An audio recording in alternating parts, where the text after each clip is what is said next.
Good morning, you guys. I hope you had a wonderful night's sleep.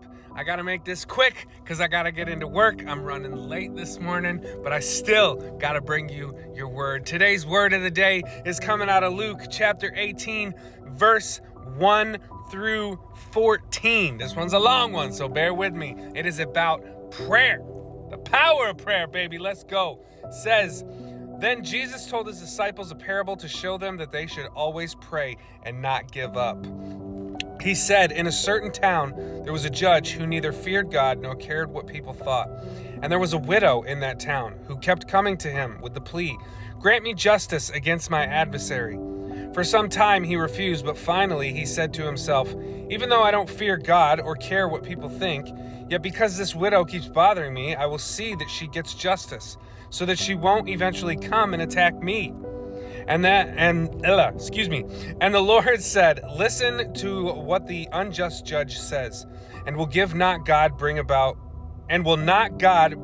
justice for his chosen ones who cry out to him day and night? Will he keep putting them off? I tell you, he will see that they get justice, and quickly. However, when the Son of Man comes, will he find faith on the earth? To some who were confident of their own righteousness and looked down on everyone else, Jesus told this parable. Two men went up to the temple to pray, one a Pharisee and the other a tax collector. The Pharisee stood by himself and prayed, God, I thank you that I am not like other people, robbers, evildoers, adulterers, or even like this tax collector. I fast twice a week and give a tenth of all I get. But the tax collector stood at a distance. He would not even look up to heaven, but beat his breast and said, God, have mercy on me, a sinner. I tell you that this man, rather than the other, went home justified before God. For all those who exalt themselves will be humbled, and those who humble themselves will be exalted. Now let's check out the study note and see what that says. It says this: we understand these two stories about prayer best when we consider the context of Jesus' previous teachings on how we should live during the time before he comes again. Persistent prayer is the answer. To persist in prayer and not give up does not mean to subject oneself to endless repetition or painfully long prayer sessions. Being a constant prayer means keeping our request continually before God as we live for him day by day, believing he will answer. When we live by faith, we are not to give up. God may tell us to wait, but his delays always have a good reason.